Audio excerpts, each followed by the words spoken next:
ধর্ম কার হয় হোক, উৎসব আমাদের সবার। বলেন নাউজুবিল্লাহ। আল্লাহ নিজে বলেছেন লাকুম দীনুকুম ওয়ালিয়া দিন, যাদের ধর্ম তারাই উৎসব পালন করবে। কোন মুসলিম হিন্দুর উৎসবে যেতে পারে না।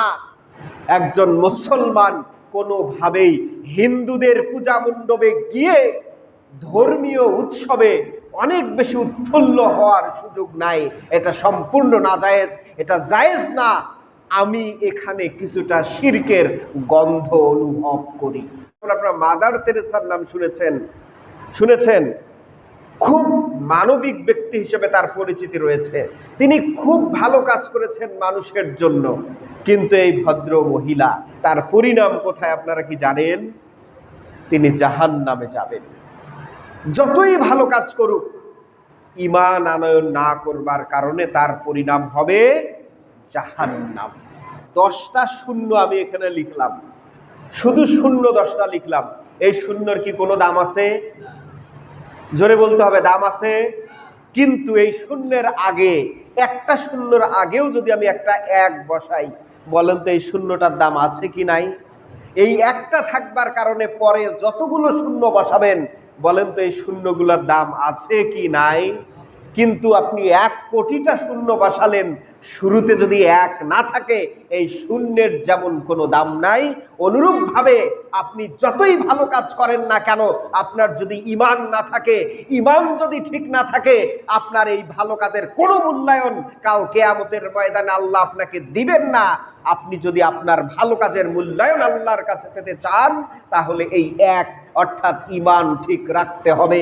এমন কোনো কাজ করা যাবে না যে কাজটা করবার মাধ্যমে আপনার ঈমানের ঘাটতি হবে, আপনার ঈমান চলে যাবে। এমন কোনো কাজ আপনার দ্বারা যেন সংগঠিত না হয়, এই ব্যাপারে অনেক বেশি তৎপর থাকতে হবে। যদি ঈমান থাকে তবেই ভালো কাজের যেই বেনিফিট সেটা আপনার আমলনামায় যুক্ত হবে। যারা শহীদ হয়, আল্লাহ রাসূলের হাদিস অনুযায়ী এইটা হলো একটা পুল, এর আগে একদিন বলেছিলাম, একটা সাঁকো। এইটা হলো দুনিয়া, এইটা হলো জান্নাত।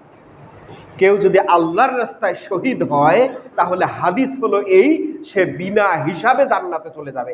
অর্থাৎ দুনিয়া, মৃত্যু, জান্নাত, এটা নিয়ে আর কোনো কনফিউশন নাই। কোনো শহীদ আল্লাহর রাস্তায় যদি শহীদ হয়, তাহলে তার কোনো বিচার কার্য, হাসর নাসর হবে না, কোনো প্রকারের তার বাধা বিপত্তি কোনো কিছুই নাই।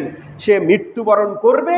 এইটা হলো মৃত্যু, অর্থাৎ কুল, দুনিয়া, মৃত্যু, জান্নাত। এটা হলো হাদিস।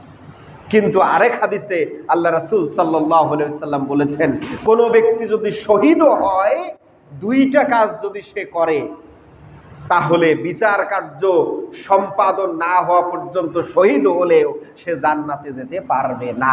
যদি কারো ভিতরে 2টা সমস্যা থাকে, এক হলো যদি কেউ আল্লাহর সাথে শিরক করে, তাহলে সে আল্লাহর রাস্তায় শহীদ হলেও জান্নাতে যেতে পারবে না বিচার কার্য সম্পাদন হওয়ার আগ পর্যন্ত।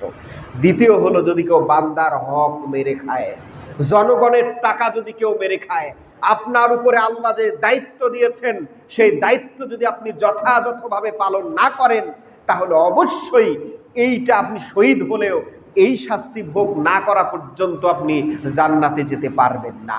তাহলে আমাদের আজকে বান্দার হকটা একটু এই জায়গায় রেখে আমরা শিরক নিয়ে কথা বলতে চাই। শিরকটা এমন একটা গুরুত্বপূর্ণ, শিরক করার সাথে সাথে আপনার ঈমান চলে যাবে। আপনি যদি আল্লাহর রাস্তায় শহীদ হন, আপনি যদি ইসলামী আন্দোলন করেন, আপনি যদি ইসলামের জন্য নিবেদিত প্রাণ হন, কিন্তু আপনার ভিতরে যদি শিরকের ছিটে ফোঁটাও থাকে, তাহলে আপনি আল্লাহর রাস্তায় শহীদ হলেও যেমন জান্নাতে যেতে পারবেন না। অনেক বড় মাপের হুজুর, অনেক বড় মাপের মাওলানা, ইমাম সাহেব, বড় বক্তা, বড় মাপের ইসলামী চিন্তাবিদ, ইসলামী নেতা হলেও আপনার ভিতরে শিরকের ছিটেফোঁটা থাকবার কারণে মারা যাওয়ার পরে আপনার জান্নাত যাওয়ার কোনো সুযোগ নাই। আল্লাহ রাসূল বিদায় হজের ভাষণে বলেছেন, তোমরা কেউ ধর্ম নিয়ে বাড়াবাড়ি করবা না। লাকুম দীনুকুম ওয়ালিয়া দিন। তাদের ধর্ম তাদের জন্য, আমাদের ধর্ম আমাদের জন্য। আমরা আমাদের ধর্ম পালন করব, তারা তাদের ধর্ম পালন করুক। কাল কিয়ামতের ময়দানে তাদের কৃতকর্মের জন্য আল্লাহ তাদেরকে শাস্তি দিবেন। কিন্তু আমাদেরকে মূর্তি ভাঙার কোনো নির্দেশনা আল্লাহও দেন নাই, আল্লাহর রাসূলও দেন নাই। এজন্য আমরা মূর্তি ভাঙবো না, ধর্ম কার হয় হোক, উৎসব আমাদের সবার। বলেন নাউজুবিল্লাহ। আল্লাহ নিজে বলেছেন লাকুম দীনুকুম ওয়ালিয়া দিন, যাদের ধর্ম তারাই উৎসব পালন করবে।